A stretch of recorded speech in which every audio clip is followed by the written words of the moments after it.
Bonjour à toutes et à tous. Depuis juillet 2023, j'ai le plaisir d'accueillir le podcast BDSM de Larry. En voici un épisode.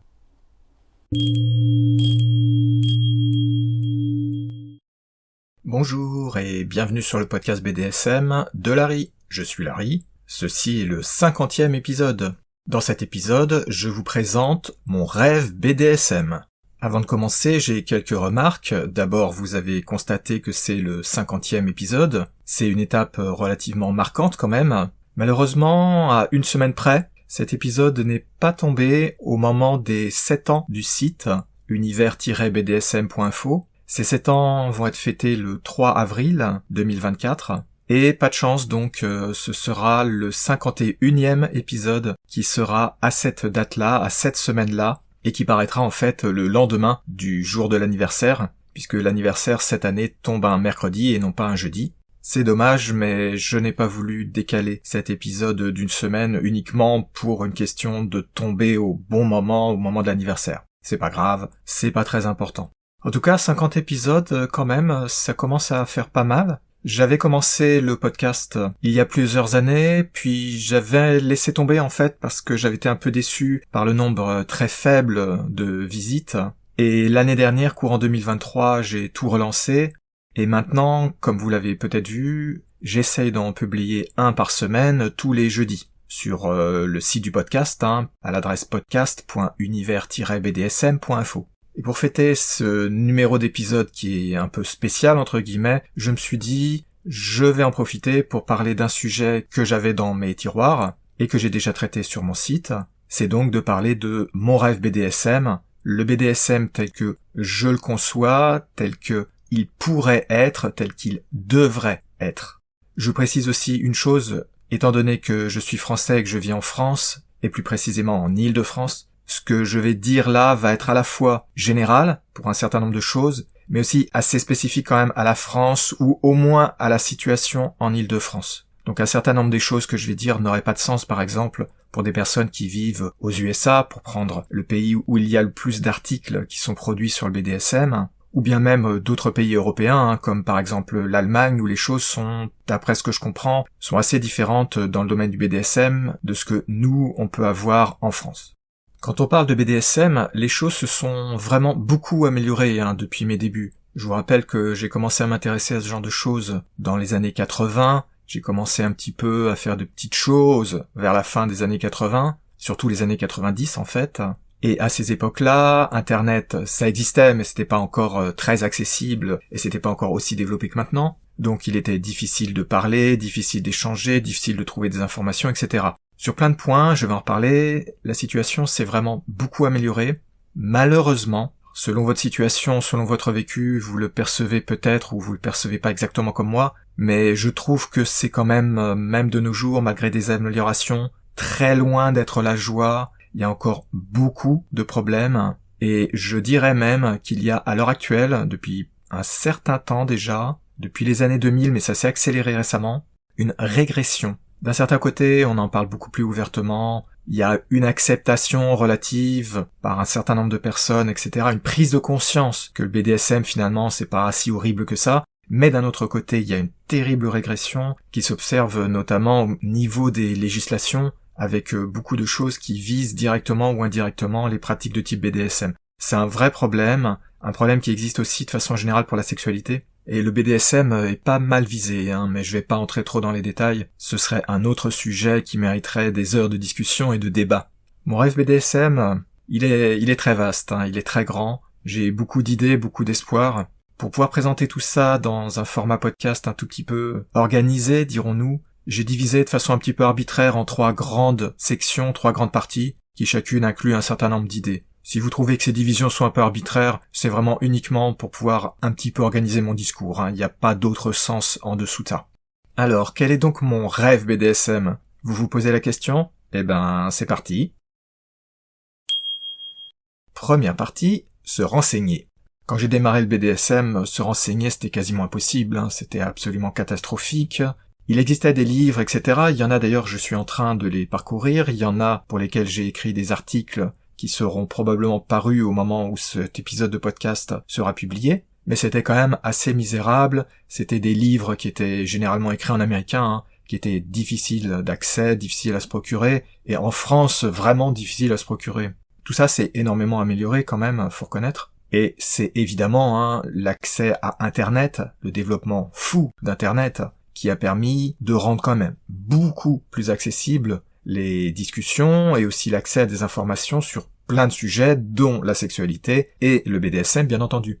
Il y a aussi eu pas mal de livres qui ont été publiés, mais c'est quand même sur Internet qu'on peut constater le plus d'amélioration parce que c'est quand même un moyen de communication qui est beaucoup plus facile que rédiger un livre. C'est beaucoup plus simple évidemment. Et puis maintenant on a aussi tout ce qui est les forums où on peut carrément poser des questions en espérant avoir des réponses, de préférence des réponses correctes, ce qui est pas gagné. Donc ça s'est vraiment énormément amélioré. Mais malgré ces améliorations qui sont quantitatives mais pas forcément qualitatives, c'est-à-dire du volume il y en a, du sérieux, des choses intéressantes, pertinentes et vraies, c'est plus difficile. Il y a pas mal de choses qui sont un peu du n'importe quoi, malgré de la bonne volonté de la part des personnes qui les rédigent, je le précise. Et une chose qui manque vraiment, mais alors beaucoup, et j'aimerais que ça se développe, c'est de pouvoir avoir de vraies références qui soient à la fois sérieuses et aussi qui soient accessibles dans tous les domaines du BDSM, parce que le BDSM c'est très large, donc là je vais vraiment parler de toutes les pratiques, toutes les activités qui sont recouvertes par le terme chapeau BDSM, qui de nos jours est un peu utilisé, faut dire, pour décrire tout et n'importe quoi, du moment que ça paraît un petit peu sortir de, entre guillemets, l'ordinaire. Évidemment, en pratiquant le BDSM, il y a un certain nombre de choses quand même qui ont été comprises, de connaissances qui ont été acquises simplement par l'expérience, par les essais, les échecs, les problèmes rencontrés. C'est comme pour tout domaine, Prenons par exemple la cuisine, même avant qu'il y ait une étude scientifique de la cuisine, qui existe, on peut trouver des bouquins si vous ne le saviez pas, il y a quand même un certain nombre de connaissances qui se sont transmises, de choses qui ont été constatées, etc. C'est pareil pour le BDSM, bien entendu. Le problème, c'est que souvent, il y a aussi des erreurs qui passent, et il y a beaucoup d'idées fausses, en fait, qui sont ensuite acceptées et qui sont transmises en croyant bien faire, mais qui sont fausses, en fait, et c'est pas toujours évident de détecter que c'est faux. En plus de ça, pour beaucoup de choses, il serait intéressant d'avoir de vraies réponses scientifiques. Je vais vous prendre un exemple super basique. C'est quelles sont les conséquences d'activités du genre fessée, caning, fouet, ce genre de choses, sur les fesses, sur les seins, etc., à court terme, à moyen terme et surtout à long terme. Eh ben, la réponse pour cette question, elle est pas évidente du tout. Et là encore, on peut trouver plus ou moins des réponses indirectement en regardant les connaissances médicales sur tout ce qui est les hématomes, les chocs, etc. Il n'y a pas besoin d'entrer dans des détails BDSM. Mais tout ça, ça fournit quand même que des bases et ça répond pas à la question de gens qui en font tous les jours, par exemple. Le BDSM, c'est encore tabou, je vous surprends pas en le disant. Et les recherches, les études, donc tout ce qui est un peu sérieux sur le domaine, manquent cruellement. En fait, la raison, c'est qu'il n'y a pas d'argent. Comme c'est tabou, on a du mal à trouver des budgets. Comme il n'y a pas de budget, personne ne peut passer de temps à faire des études sérieuses. Du coup, le sujet du BDSM reste tabou, parce que des études, ça aiderait à enlever un petit peu ces tabous. Donc l'argent reste toujours difficile à trouver, et c'est un cercle vicieux. Le BDSM, c'est un des parents pauvres, franchement, des études sur la sexualité en général. Déjà, les études sur la sexualité, il y a beaucoup de choses qui sont pas encore comprises, il y a beaucoup de choses sur lesquelles il n'y a pas eu vraiment de recherche, et il y a aussi beaucoup de recherches qui sont pas terribles, qui sont de très mauvaise qualité, qui disent n'importe quoi. Et si on regarde le BDSM, c'est un peu misérable quand même. Mais ça s'est amélioré. Ça s'est quand même beaucoup amélioré, on peut trouver des choses maintenant. Le problème, c'est que c'est encore minimal. Vous voyez, ça, ce genre de choses, c'est une des raisons pour lesquelles j'ai créé mon site. Mais j'ai beau faire ce que je peux, je suis quand même pas capable de faire des études scientifiques poussées ou des choses à grande échelle, etc. Parce que ça se fait pas avec une personne toute seule. Pour ce qui est des infos générales pour les personnes qui débutent, je peux me débrouiller, je peux fournir à peu près ce qu'il faut. Bien entendu, on peut aussi trouver pas mal d'autres personnes, des sites ou même des réponses sur les forums qui visent à répondre à ce type de questions vraiment basiques. Mais dès qu'on passe au-delà, il n'y a pas photo, il faudrait avoir des vraies références, des vraies documentations, études sérieuses, faites de façon professionnelle, et ça, c'est pas aisé à faire.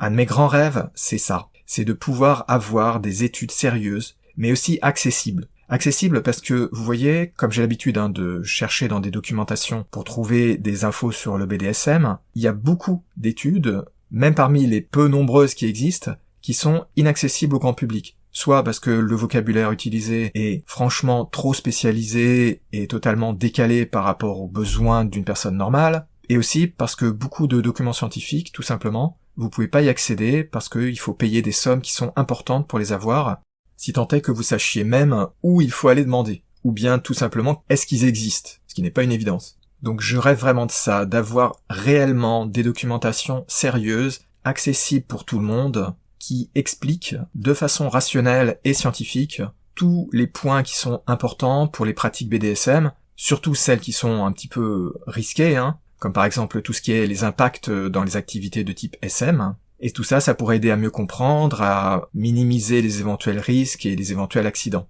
Et ça permettra aussi de se rassurer, ce qui n'est pas négligeable. Un deuxième point dont je rêve aussi, ce serait d'avoir des sites d'information où on puisse vraiment poser des questions et obtenir des réponses. Des réponses sérieuses, basées sur la raison, la science, etc. Parce que malheureusement, on trouve beaucoup de choses sur Internet, des forums, etc. Mais on y trouve beaucoup de préjugés, de mythes, de folklore, des idées fausses, des opinions personnelles. Tout ça, ça a de bonnes intentions, bien sûr. Mais le problème, c'est que c'est souvent pas correct, pas adapté à la situation. Bref, c'est pas suffisant. Et pour finir sur cette partie, je peux vous dire que personnellement, j'en attendrai beaucoup. Je connais pas mal de choses sur le BDSM, c'est sûr. Je me suis pas mal documenté, je fais des efforts à ce niveau-là. Vous vous en doutez un petit peu, parce que sinon, pour mon site, ce sera un peu difficile. Mais malgré tous ces efforts, il y a beaucoup de choses sur lesquelles je me pose des questions. Je me pose beaucoup de questions, et il y a des sujets où vraiment je donnerais cher pour avoir des réponses à certaines des questions que je me pose. Évidemment, pour certains sujets, c'est pas très grave de pas avoir le détail, mais pour certains autres sujets, surtout des sujets un peu sensibles, j'aimerais avoir quelque chose de concret. Pouvoir dire oui, c'est vraiment comme ça, c'est sûr. C'est pas juste une opinion ou un constat basé plus ou moins sur l'expérience, mais donc je suis pas sûr à 100%. Mais bon, tout ça, j'ai bien peur que ce soit pas pour demain. Deuxième partie, de l'aide pour démarrer et pour pratiquer. Quand on fait du BDSM, le premier point délicat, évidemment, c'est quand on veut débuter, faire ses premiers essais. Bien sûr, pour un très grand nombre de personnes, probablement la majorité d'ailleurs, le vrai problème, ça va plutôt être de convaincre le ou la partenaire de faire un petit essai. Par exemple, vous avez regardé un film dans lequel il y avait un peu de bondage, ça vous donne des envies, vous essayez de convaincre votre copain, votre copine, etc., de faire un essai, de reproduire peut-être ce qui était dans le film. Le problème se pose plus, à mon avis en tout cas, pour les personnes qui veulent faire des choses un tout petit peu plus fréquentes ou intenses ou un petit peu plus compliquées ou qui sont un tout petit peu plus effrayantes à aborder avec un partenaire ou une partenaire. Et typiquement, là, je parle des personnes qui sont seules, célibataires et qui se disent « je voudrais trouver quelqu'un qui soit intéressé par le BDSM ». Et là, souvent, il y a un blocage parce que si vous n'avez jamais eu l'occasion de faire au moins des petits essais, des premières expériences, c'est pas très évident de se lancer en fait. En plus de ça, vous pouvez avoir les problèmes classiques d'hésitation, de peur sur où est-ce que je peux faire ça, est-ce que c'est pas trop risqué de faire ceci, cela. Bref, il y a plein de questions qu'on peut se poser, et ce pour tous les types de rôles du BDSM. Ici, de façon évidente, vous voyez où je veux en venir, ce qu'il faudrait pouvoir proposer, ce sont des séances entre guillemets d'initiation au BDSM. Quand je dis BDSM, je parle en général, mais il faudrait des séances d'initiation pour telle ou telle pratique, telle ou telle autre pratique, évidemment, parce que tout le monde n'est pas intéressé par les mêmes choses. Je précise, je parle pas de choses super compliquées, etc. Je veux vraiment dire de pouvoir mettre un premier pied à l'étrier, histoire d'un peu se libérer, d'avoir ce premier essai qui donne la confiance en soi. Parce que quand on débute, souvent, on a un peu peur et c'est assez naturel. Moi, je vois mes débuts, j'avais beaucoup d'hésitation. Maintenant, ça me fait rire, mais c'est parce que on est 35 ans plus tard. Ce genre de choses, vous allez me dire, ça existe déjà un petit peu. Alors en France, c'est malheureusement extrêmement rare. Je connais que une ou deux associations qui proposent plus ou moins des choses. Les seuls à vraiment proposer des choses, ce sont les clubs, les associations qui proposent des cours de shibari. C'est à peu près la seule activité où on peut trouver relativement facilement des cours d'initiation et à des tarifs abordables. Pour tout le reste, franchement, c'est pas évident du tout. Je sais que c'est différent dans d'autres pays, mais en France, c'est un peu misérable, et même les propositions qui sont faites, que j'ai vu passer, et franchement, pour les contenus que j'ai pu voir, j'aurais beaucoup de choses à redire. Mais passons. J'ai aussi appris l'existence de différentes propositions, pas très nombreuses non plus, c'est très très rare aussi, qui sont des cours payants, Mais là, le problème, c'est que ça risque d'être inaccessible à beaucoup de gens, voire la plupart des gens, surtout les plus jeunes, qui se plaignent déjà des tarifs d'entrée dans les événements BDSM, alors là, ça va être un peu inaccessible. Je dis pas qu'il faille tout proposer gratuitement, ce serait probablement impossible, mais il faudrait quand même que ce soit accessible à peu près tout le monde, parce que sinon ce serait vraiment très injuste et très problématique. Donc ça vraiment, c'est un de mes grands rêves, ça, de pouvoir proposer, si possible gratuitement, mais probablement plutôt contre une somme, même si elle est symbolique, histoire de payer par exemple les locaux, de pouvoir proposer donc des petites initiations simples, sans aucune prétention, attention. Je parle pas de cours organisés, structurés, comme je sais qu'il en existe, mais qui eux sont payants bien sûr, ça se comprend. Et tout ça, faudrait que ça puisse être fait dans des lieux qui sont un peu neutres, qui soient équipés si c'est nécessaire, qui soient bien contrôlés, et puis avec des gens sérieux aussi, parce que malheureusement il y a pas mal de gens qui sont pas super sérieux quand même dans le milieu du BDSM. Vous allez peut-être penser, pourquoi est-ce que moi, je n'ai pas déjà tenté d'organiser des choses comme ça? La réponse est que je l'ai essayé. Malheureusement, je me suis trouvé face à un mur en fait. Je vais pas entrer trop dans les détails parce que sinon ça sortirait du périmètre de cet épisode. Mais dès qu'on propose la moindre chose, on s'est attaqué de tous les côtés avec des tas d'accusations bizarres. Franchement, quand j'ai proposé des choses super simples, super basiques, du type un accompagnement pour faire des tours entre guillemets de sex shop, avec une orientation BDSM bien entendu, parce que je sais que il y a beaucoup de personnes qui sont, comme moi je l'étais quand j'étais jeune, timides, qui ont des problèmes à se décider à aller visiter juste un sex shop, alors que moi ça me paraît basique, mais il y a beaucoup de gens pour qui ça l'est pas en fait. Et j'avais juste fait une proposition sur ça, je me suis fait, mais alors, harceler immédiatement. Et chaque fois que vous proposez des choses en fait sur un certain nombre de forums, parce que tout ça faut pouvoir en discuter sur des forums évidemment, eh bien il y a une mauvaise mentalité, il y a plein d'attaques, etc. Bref, je vous passe les détails, ça a fini par me dégoûter et j'ai abandonné l'idée. Donc c'est malheureux, mais ce genre de choses, ça demande quand même un bon investissement en temps, peut-être un peu en argent. Si vous faites dès le départ harceler, c'est pas vraiment quelque chose qui vous donne envie de continuer. Donc pour l'instant, c'est mis tout ça sur des étagères et peut-être un jour, peut-être.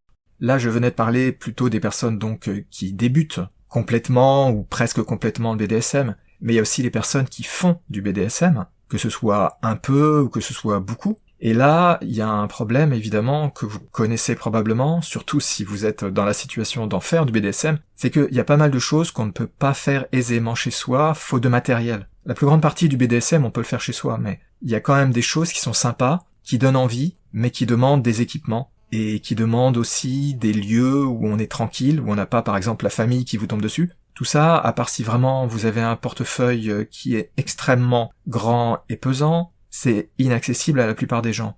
Vous allez me dire, tout ça on pourrait le faire lors de soirées dans des clubs BDSM, mais c'est pas à ça que je pense. D'abord parce que leurs tarifs sont prohibitifs, mais aussi parce que dans les soirées, par définition, on est en groupe, on a des personnes autour de soi, et faut dire les choses comme elles sont. La plupart des gens auront pas envie de faire des choses, de s'exhiber entre guillemets en public. Personnellement, moi ça m'intéresse pas trop ça, je préfère faire les choses en tête à tête, j'ai pas envie d'avoir des gens qui viennent me lorgner ou qui viennent éventuellement faire des réflexions, ce genre de choses. Ce qui arrive lorsqu'on est en club. Plus il y a aussi des problèmes d'horaire, d'accessibilité, etc.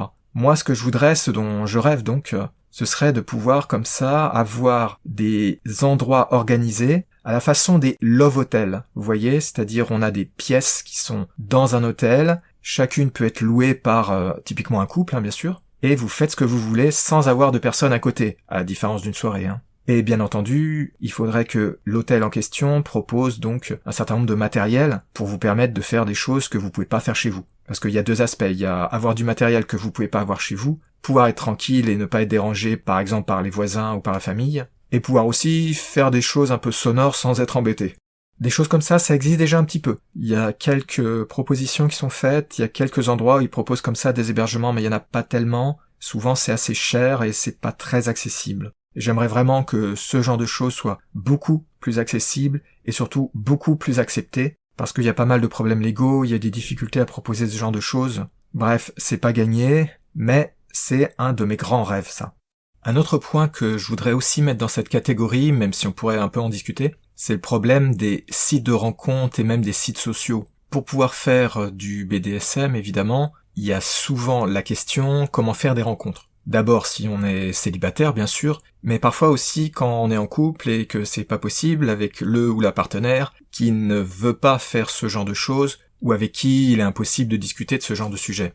Pour faire des rencontres, il y a pas mal de possibilités évidemment, mais une des possibilités assez intéressantes quand même, c'est d'utiliser Internet. Parce que c'est pas toujours évident de trouver, de chercher autour de soi. Déjà, quand c'est pas du BDSM, c'est pas forcément aisé, mais quand c'est du BDSM, ça pose le problème de savoir qui serait intéressé, parce qu'il y a un risque assez fort de se faire embarrer, je vous apprends rien. Et l'autre gros risque, c'est que si vous essayez de tâter un peu le terrain avec, par exemple, quelqu'un qui habite pas très loin, dans le voisinage, des collègues, ce genre de choses, si jamais ça marche pas et que la personne en face a compris de quoi vous parlez, il y a évidemment un énorme risque ensuite d'avoir plein de problèmes. L'information peut être propagée à d'autres collègues, à d'autres personnes autour de vous, ça peut remonter à votre famille, enfin, vous voyez de quoi je parle, c'est un vrai problème. De ce point de vue, c'est quand même bien de pouvoir avoir d'autres moyens. Et parmi les autres moyens, il y a les sites de rencontres ou les sites entre guillemets sociaux qui permettent directement ou indirectement aussi de faire des rencontres. Ça existe ce genre de choses, il y en a plein. Des sites de rencontres, il y en a beaucoup. Si vous connaissez pas, je peux vous dire que si vous faites une recherche, vous serez vraiment étonné du nombre qu'il y en a. Des sites de rencontres spécialisés BDSM, il y en a pas mal aussi, plus qu'on pourrait le penser à première vue, ce qui crée plein de problèmes, parce que évidemment, plus il y en a, plus c'est difficile d'avoir du public dans chacun d'entre eux, donc il y a une fragmentation qui est tellement forte qu'au final, la plupart, ils sont un peu vides. Et utiliser les sites sociaux, c'est tout un autre problème, je vais pas trop entrer dans les détails, mais c'est pas évident non plus. Donc au final, quel est le souci? C'est que, malheureusement, faut constater une chose, faut reconnaître, les sites de rencontres orientés BDSM, ce sont des arnaques. À des degrés divers, c'est plus ou moins grave, il y en a c'est vraiment totalement à 100% de l'arnaque pure, mais le manque de sérieux est quasiment total, et franchement, il y a vraiment une très mauvaise mentalité de la part des gens qui les gèrent, avec plein de faux profils, ils savent parfaitement que ce sont des faux profils, pour attirer le gogo, pour vous faire payer, etc. Et surtout vous faire payer quand vous êtes un homme, au cas où vous sauriez pas, c'est surtout les hommes qui sont visés dans ce genre de choses. Sur les sites dits sociaux, comme par exemple le célèbre site fetlife.com, là aussi il y a beaucoup de problèmes. Je vais pas entrer plus dans les détails parce que sinon là je serais parti pour 1 heure, mais tout ça, ça pose plein de soucis, il y a un problème de sérieux, et franchement, comme je venais de le dire, les sites qui sont vraiment sites de rencontres BDSM, personnellement, à l'heure actuelle, je dis égale arnaque systématiquement. C'est navrant, mais c'est la vérité, c'est complètement fou à quel point on peut pas avoir confiance. Et c'est un gros problème. C'est vraiment un gros problème. Déjà, les sites de rencontres, c'est pas toujours évident. Il y en a beaucoup aussi où c'est plus ou moins pas frais derrière, plus ou moins des arnaques. Mais les sites BDSM, c'est la folie.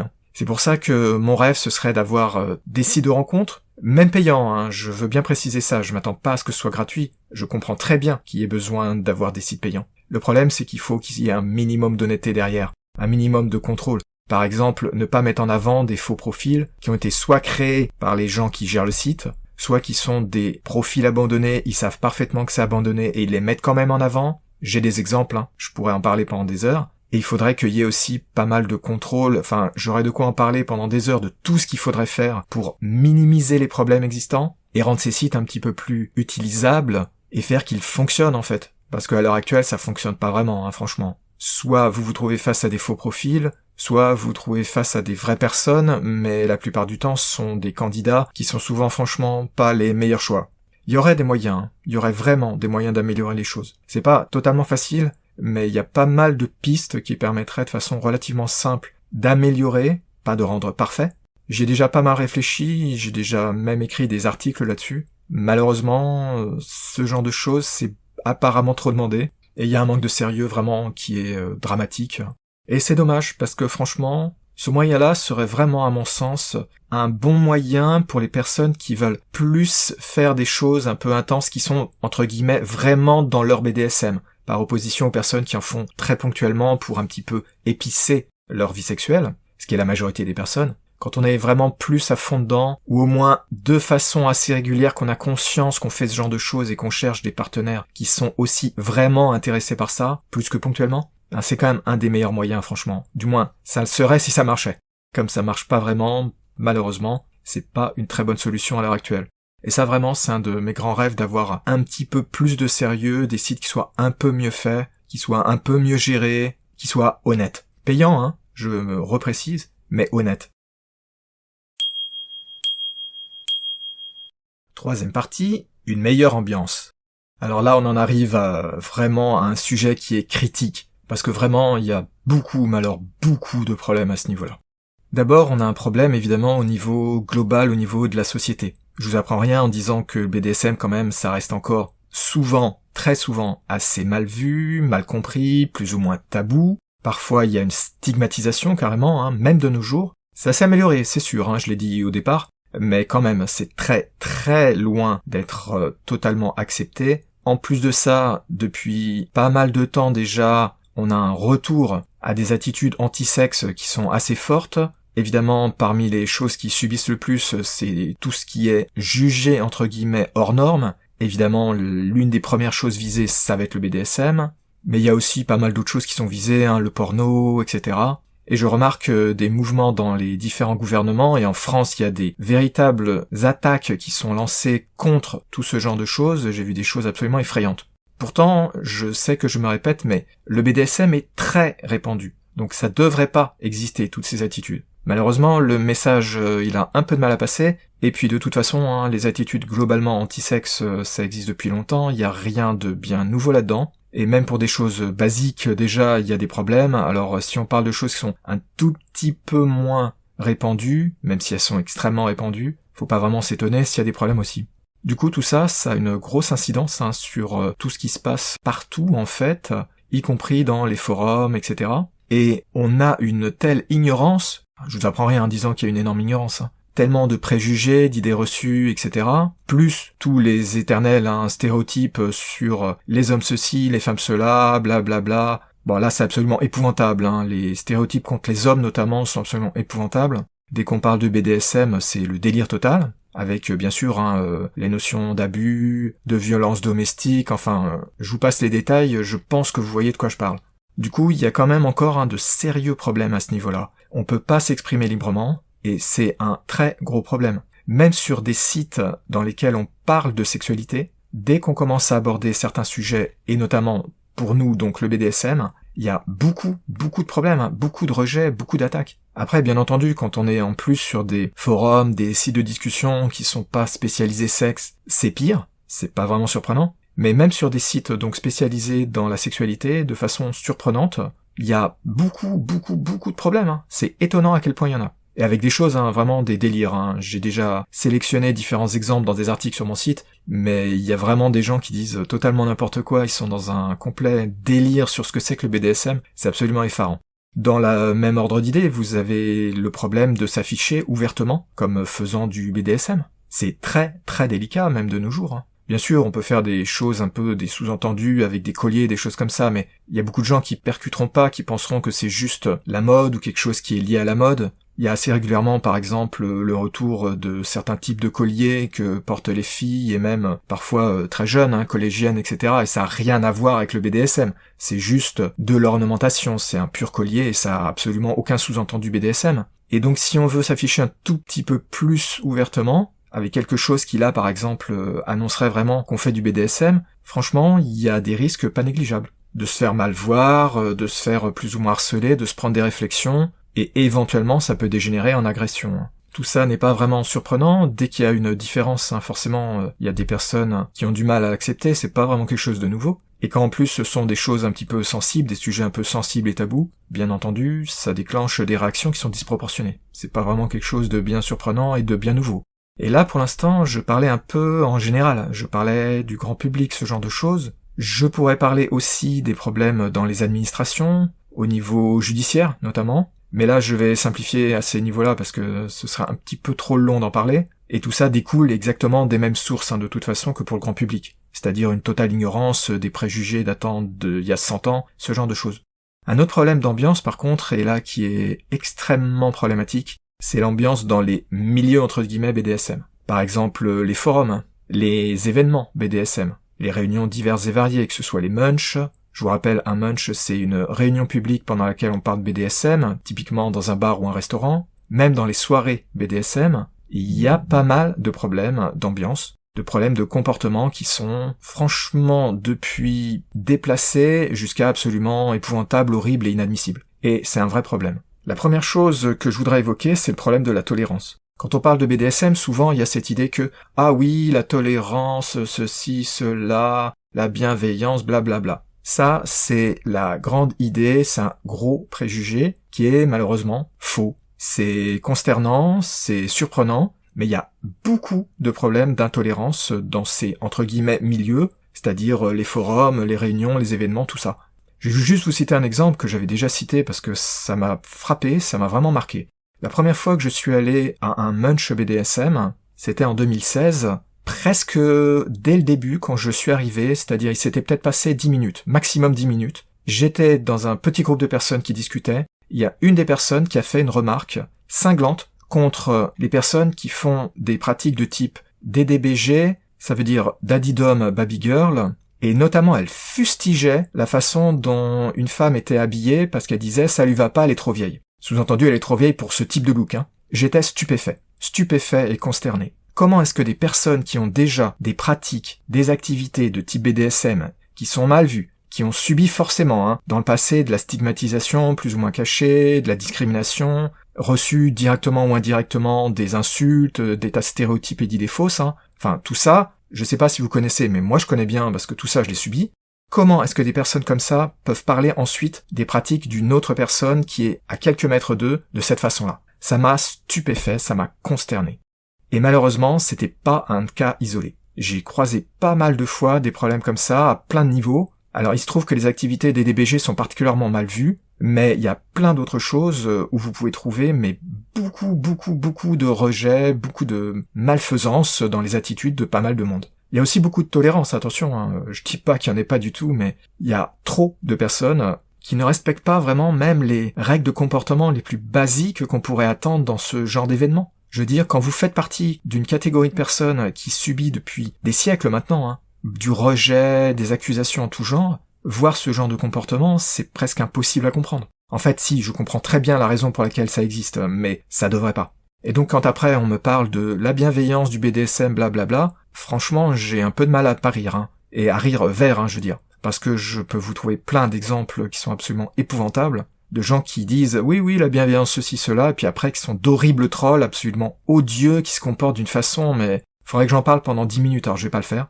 Et c'est au point que vous avez des endroits, des événements, des forums qui sont absolument infréquentables. Et j'exagère pas, je veux dire, ça s'est complètement effondré parce que il y avait trop de mauvais comportements. Alors si jamais il vous vient à l'esprit que c'est moi qui suis par exemple trop sensible ou bien qui suis tombé sur de mauvais exemples, qui n'ai pas eu de chance, etc., ce qui est en partie vrai d'ailleurs, je peux vous dire une chose, c'est que vous trouverez aisément d'autres personnes qui diront la même chose. Si vous regardez un tout petit peu sur les forums, etc., vous verrez, j'ai même des gens qui m'ont écrit pour me dire il y a tel comportement dans tel machin, pour se plaindre de ci, de ça. Des personnes qui, en réaction à des articles où je me plaignais de ces types de problèmes, m'ont écrit en disant tu vois, dans tel autre événement j'ai vu ça, c'est exactement le genre de choses que tu décrivais et que tu dénonçais, etc. Le souci c'est que c'est un peu délicat de le dire tout haut, ce genre de choses, parce que c'est pas très plaisant, c'est pas très plaisant de dire des choses comme ça, mais malheureusement c'est la vérité, il y a beaucoup de problèmes. C'est pas qu'il n'y ait pas des gens sympas, je veux bien être clair à ce niveau-là. Il y a des gens qui sont bienveillants, qui sont tolérants, etc., c'est sûr. Mais il y a trop d'acceptation de comportements qui sont odieux. Je m'en suis plaint, j'ai remonté un certain nombre de choses comme ça dans des associations, etc., et j'ai été ignoré. Je me répète, je suis pas le seul à avoir été ignoré comme ça. Donc moi j'en suis parti, et plein d'autres personnes en sont parties pour la même raison. Et c'est vraiment dommage, il n'y a pas suffisamment de choses qui sont organisées. Alors si en plus on accepte des comportements odieux qui chassent les personnes qui proposent, qui veulent aller de l'avant, etc., ça risque pas de s'améliorer, et la situation risque pas de devenir meilleure, évidemment. En résumé, vraiment, un de mes grands rêves, c'est à ce niveau-là d'avoir plus de tolérance, plus de, entre guillemets, bienveillance, même si j'aime pas trop ce mot parce qu'il est un petit peu trop utilisé, un petit peu trop galvaudé. Mais franchement, tout ça, ça aiderait beaucoup. Et notamment pour les personnes qui arrivent dans ces milieux, dans ces événements, sur ces forums, etc.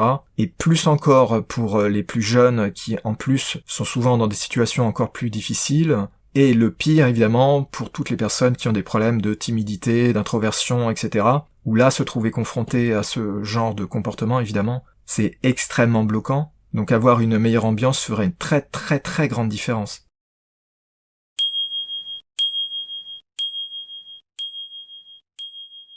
Finalement, si on y réfléchit, ce que je demande, c'est pas extraordinaire, hein, c'est pas extravagant, je pense que vous serez d'accord avec moi.